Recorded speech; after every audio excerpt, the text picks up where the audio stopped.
Good morning, everyone. We have with us Captain Gaurav Bajeta. Captain Bajeta is a short service commission officer. He served with the prestigious 5-5 Gurkha Rifles Frontier Force. And after that, he has worked with some of the marquee brands. And now he is heading the business support and workplace infrastructure function for one of the very well-known unicorns, that's Urban Company. So welcome to our conversation for today, Captain Bajeta. Thank you, sir. Thank you for having me over.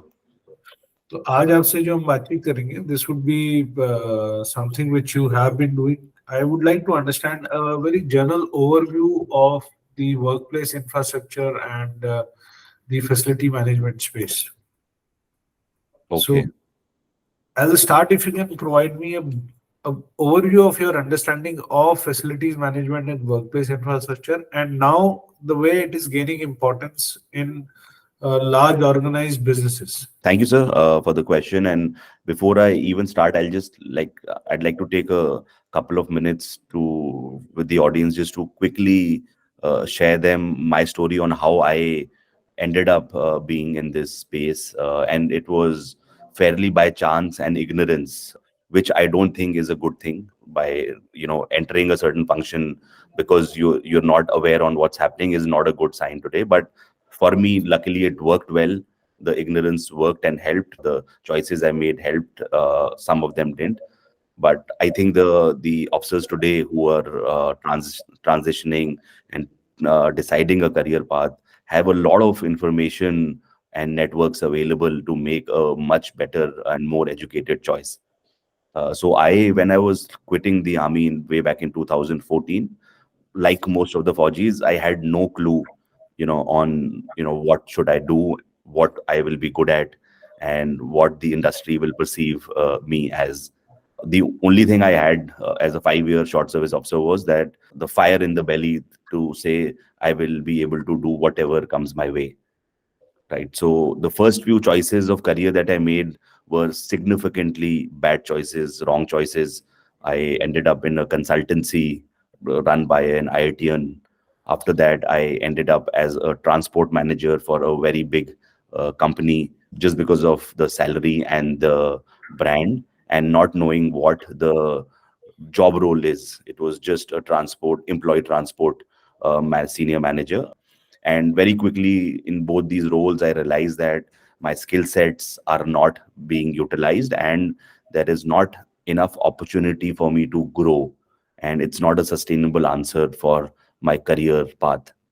So that is when, like I said, due to the wrong choices, there was a quick mid-course correction that I did in my career, and I then kind of focused my energies on deciding on what I want to do for the rest of my career. And the answer for that was facility management and workplace. At that time, it was called facility management. So the first switch that I made was to CBRE. CBRE is the world's biggest real estate IPC, international property consultant, and I joined as a senior manager, head leading their facility management for a particular account. So that's the background of my story on how I landed up in what you call this space, purely by chance and through poor choices. But I was only lucky to come across a veteran, Commander Anish Kadian, who mentored me at that time of career, who showed me the right way and kind of made me realize that this is the skill that you possess and you should move into this direction. So that's the first part. Now, answering your question, sir, on what does facility management and workplace and infrastructure management mean? I'd like to answer this question in a fairly layman, way, so that the people who would be listening to this video, many of them perhaps would be serving veterans or just transitioning and would not have had a visibility of how corporates work and how these functions work. And I will just try and relate it very much to the Fauji lingo so that it's very easy to understand. So basically, whenever a company has to work, it needs an office to run operations. Just like when Forge is in a police station, it needs office It needs residences where its troops will live and work. So the company for that office needs a certain space, which is basically leased from various brokers and landlords. So the teams that manage this particular space are called transaction and leasing teams, which is one small part of the overall workplace management. So when I need a certain space, the leasing part is managed by the leasing and transaction teams. Once I've taken that space, say 10,000 square feet of, blank space, which is just brick and mortar. So this space will then have to be designed to be created into an office space where the people of the company will work. So then that is the team of that's the job of the project management team within the workplace, though it's called workplace project management, who will design the entire space and then construct it to create it into an office and make it and prepare it for usage of the staff. The third stage is once the construction is done, the office is ready, then the team that manages the daily operations of that particular space, that is the entire running of the office from morning to night, 24 by 7, 365 days, is called the facility management team, which typically includes your housekeeping teams, your cleaners, your F&B teams, the people who manage your cafeterias, your coffee shops.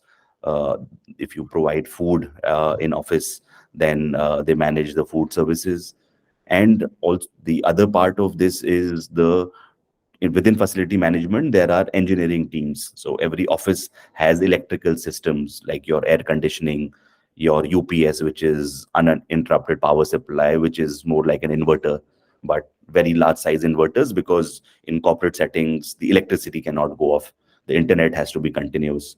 So there is a lot of engineering effort also. So in case you guys, are engineers, then there is a lot of upside and there is a lot of uptake of engineers into this in these segments where a lot of technical skills are required. The entire electrical design of the building, the air conditioning design, the backup design of generators is managed. Then the other aspect of facility management is this other software aspect, and in some places it's looked at a separate function, which is called physical security, which is basically guarding of the space.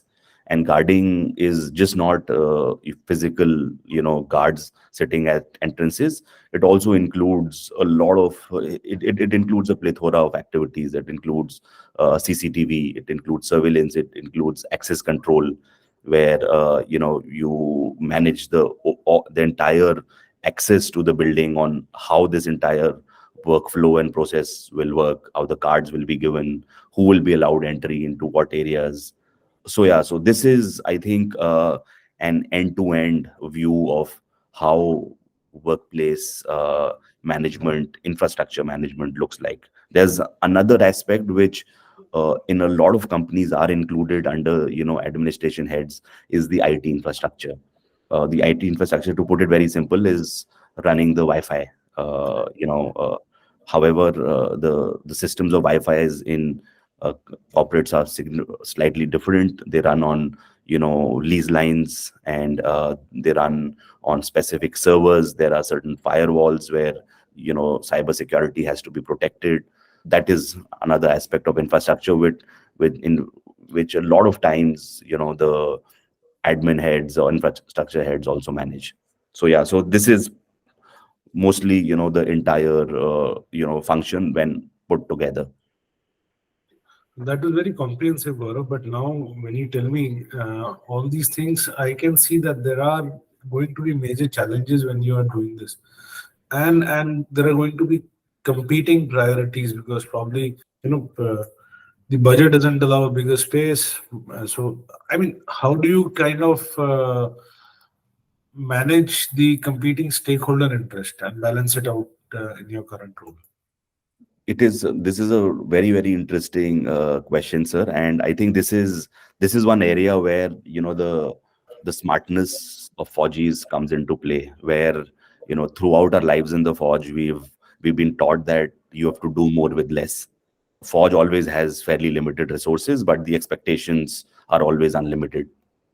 It's a very similar expectation in the corporates, where the budgets that to spend that you have are very limited, which are controlled from the finance side, basically the CFO and his team. However, the expectation that the business, that is the CEO, chief operating officer, as well as the business, the CBO have, is significantly, higher. And the smartness of the workplace heads is that they balance out this entire expectation, where costs are kept under control. However, the final output that you give on expectations of the project or the office is matching the expectations. So, if I further try and probe on this, what are the new technologies which you are using to kind of keep budgets in check and uh, make sure that the deliverables are met? I think, sir, keeping budgets in check, there's not much technology that is required. However, I think there is a lot of uh, effort that is required, because for simply keeping budgets in check, you have to do a lot of groundwork to make sure that you get the right vendors, the selection of vendors. For example, if you're building out an office, the typical cost of an office fit out for a mid-size company is around, I'd say, 1,500 to 2,000 rupees per square feet, and it goes up to even 3,000. Like when the fit outs are really premium, the Googles and the Facebooks, they spend north of 3,000 rupees per square feet. However, I'd say startups and mid-sized companies usually keep that to 1,500 rupees, and in 1,500 you can make a very good looking office. So I think keeping costs in check, a lot of effort and a lot of processes of transparency have to be followed, where any vendor that you onboard for the works that you provide them, and there'll be many vendors, starting from the designer who will design, then your construction vendor, then your electrical vendor, the supplier of air conditions, the integrator of your security systems. Like there are going to be tens of vendors that you are going to be dealing with, and therefore you have to be very smart in vendor management. This is where the vendor management skills comes into play, where you do a very strong cost comparison between vendors, between benchmarks of the market, on what you want, how much you want, like, because the ranges are significant. Like, just for example, just give a very simple example: a workstation chair. You can get a workstation chair for 3,000 rupees also, and there are companies which are using workstation chairs of 50,000 also. So that's the range, you know and the smartness is in deciding on what you can afford as an organization, and how do you get the best value out of the money that you're spending. So a lot of processes around vendor selection, keeping costs under control. Also, there is an expectation of a lot of transparency. Like, the procurement processes have to be audit worthy. Like, you have to have good comparisons, you have to have trail emails, you have to be able to justify to auditors, to your leadership, that the procurements that you have done, the vendor finalizations that you've done, have been completely transparent. Yeah. Okay, now, one last question. When you're talking about vendor selection and a lot of people working and continuous facilities and cyber protocols and all, I'm sure there are a lot of regulations which would be in place which you need to ensure that your teams are following. What would be some of the key regulations which you kind of can't, I would not say avoid, but which are top of the mind or top of the shelf, which have to be always made sure that these are there in terms of security or safety or those kind Sure. of. So this is a very important question, and this is one question that a lot of Fauji's have in their mind when they're exiting. That I am not aware what's happening outside. I don't know what regulations are followed, and if I join as, like, in a leadership role, I'm expected to know all of that. So what do I learn? How do I learn? Where do I learn? So I just want to tell everybody that there are a lot of regulations, and there are two types of regulations. There's one set of regulations that the government mandates, For example, fire regulations, fire compliances. If your building is more than 15 meters, there is a certain set of fire compliances that the government mandates you to have. For example, there have to be fire sprinklers, there have to be fire hose, there has to be a proper firefighting system inbuilt into the company, uh, into the infrastructure. That's one example of a government mandated, which falls under the national building code. Code which is called NBC, National Building Code. It's like a thousands of pages of book. I have never read it myself. The only things I know about that NBC is aspects that whenever I have encountered something, I have done a bit of research or learned from vendors or learned from architects on how this is done. But I have never read the book myself. uh, First is that. The second is a lot of internal controls and compliances that the organization chooses to follow. For example, on what will be the processes of onboarding vendors. Each organization will have different types of expectations. Some would say that if the cost is below 1 lakh, you don't need to do a cost comparison. You just get a vendor, do negotiation, and finalize. Another company would say, no, even if it's below 1 lakh, you will have to get 3 quotes and you will have to do comparison. And these are policies which are mostly in-house policies, which will differ from company to company.